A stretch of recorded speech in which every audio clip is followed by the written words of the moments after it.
Look at my new paper ghost! Scary!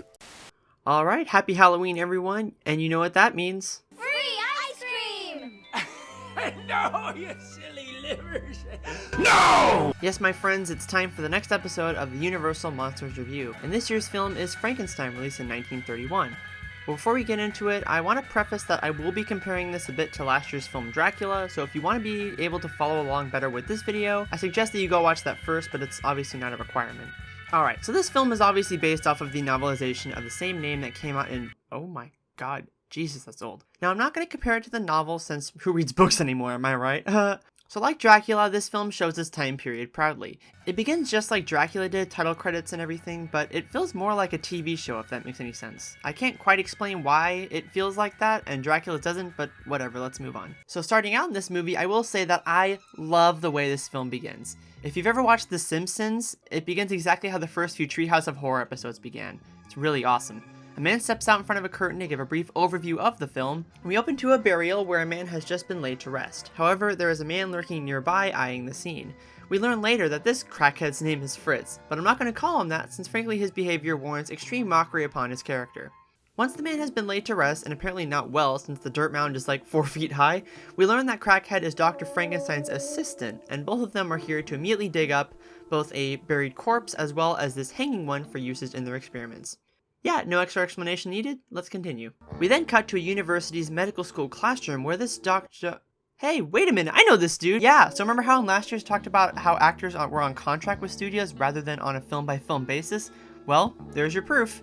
So Edward Van Sloan apparently loves playing the smart doctor, professor, whatever character. So much so that he's done so in the last 2 movies. So for continuity across this series, I'll call him the Doctor in this video as well. So the Doctor is giving a lecture to his students about the human brain and the subtle differences in structure between different people. Sorry, real quick science tangent. I was going to start joking about how, wow, this movie is so dumb, the shape of your brain doesn't influence your personality, but I looked it up just to be sure, and boy was I wrong, according to a semi-recent study. And even though I wouldn't say it pertains to this scene 100%, this study does note that brain shape does correlate to something called neuroticism? Neuroticism. The tendency to be in a negative emotional state. That's wild. Anyway, where was I? Oh right, brains. Once the lecture is over and everyone has left the classroom, our friendly neighborhood crackhead sinks in to obtain a brain for Frankenstein's experiment. However, while he's leaving, he drops and damages the normal brain, and in a panic grabs the other brain and leaves without realizing that the one that he now has is a deformed criminal brain. Keep note of this event by crackhead, I'll bring it up later. Alright, so far in my opinion this film is already better executed than Dracula, which is a good thing. I really enjoy that the film has this little opening preface scene at the beginning, which to be honest I'm hoping is in the rest of them. I also like that, as you'll see as the film continues, is the shift from the visual spectacle focused theme of Dracula to a more psychological focus in this film. Let's hope it continues that well. Anyway, afterward we are introduced to Frankenstein's fiancé? The very day we announced our engagement, he told me of his experiments. Like, damn, this dude's a player. However, we learn that in spite of their wedding day approaching, he's been heavily consumed by his reincarnation project and emphasizes that his work becomes before her. My work must come first, even before you. Jesus, imagine telling your fiancé that human recreation will always come before her. Exactly, it's the perfect chick repellent. At any rate, he has her, which I guess is a good thing, but she's talking to this other guy about this, which the movie never explains who he is exactly. His name is Victor, but I'm gonna call him White Knight since he basically tells her that he's available to help her whenever. Lol, what a simp. Shortly after, they go to Frankenstein's former professor, the Doctor, where we are given exposition about Frankenstein's hobby, and though the Doctor resists to help at the beginning, he ends up giving in. Alright, so here I would argue that starting here is where the film diverts heavily from the structure of Dracula. The film has a heavy correlation to kind of a Star Trek episode, if that makes any sense. So like, for example, it gets right into the creation of the monster instead of putting in a bunch of filler like Dracula did. It also includes more meaty dialogue, and the lines don't just advance the plot, but also help to strengthen its themes of life, death, and what it means to have the power of reincarnation. Speaking of reincarnation, the next scene is exactly that. Now at this point, his fiancée, the Doctor, and White Knight show up to check on him, but reassures him that he is fine, but he needs some time to finish his experiment. This is also when White Knight completely flies off the handle and says this. Henry, you're inhuman. You're crazy. Like, Jesus man, who says that to someone? Okay, like sure, the dude is a little weird by wanting to bring people back from the dead, but you don't see us going around calling everyone inhuman, so stop judging him, leave him alone. And of course, the following scene is the most infamous scene in the whole movie. And most of you know this line, right? It's alive!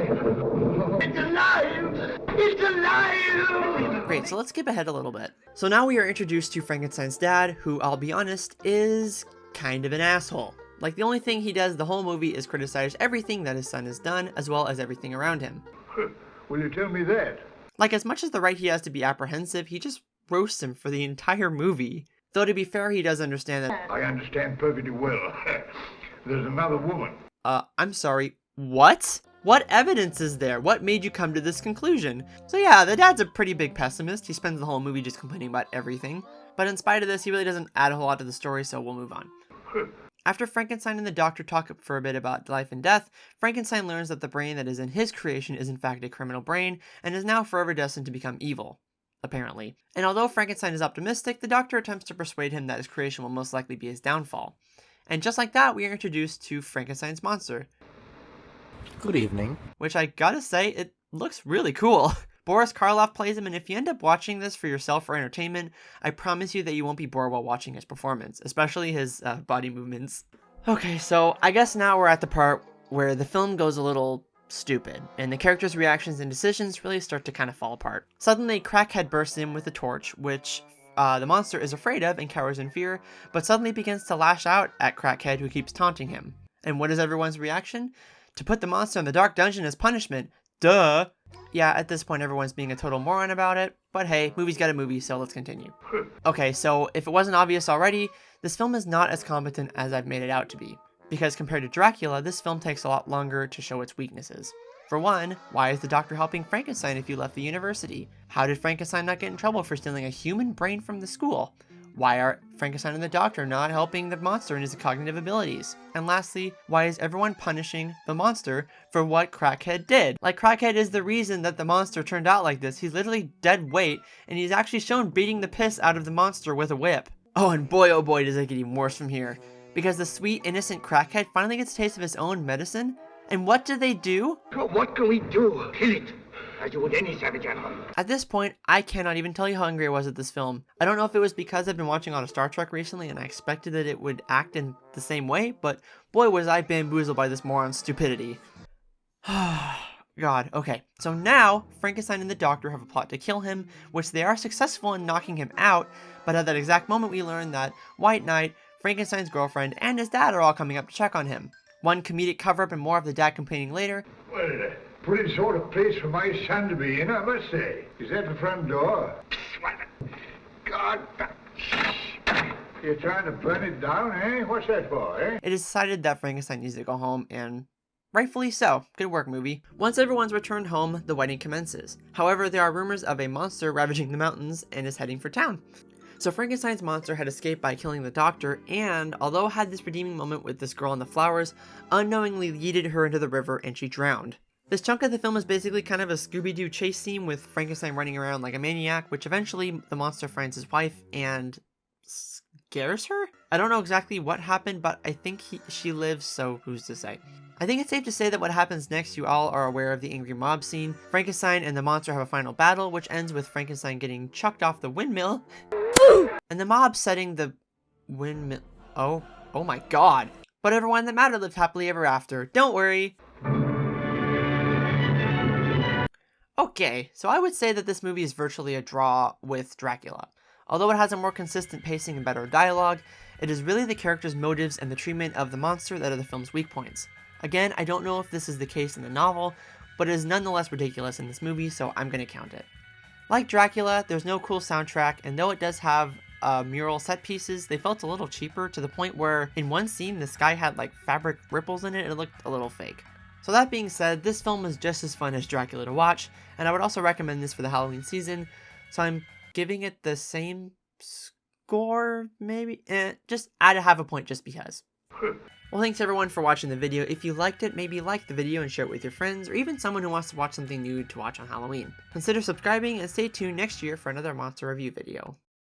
Henry, you're inhuman. You're crazy. How's that supposed to make me feel? Mr. Carl Lemley feels it would be a little unkind to present this picture without just a word of friendly warning. Things on TV that are completely inappropriate for younger viewers. Things like the following half hour.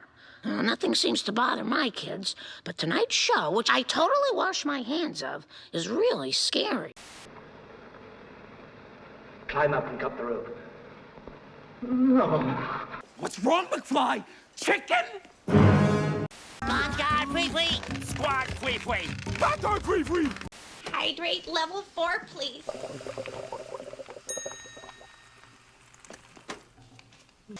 Is it ready? No, I mean, come with me. Nuh-uh. Come here. This way. Heel. Giddy up. Forward. Forward. Forward. Come forward.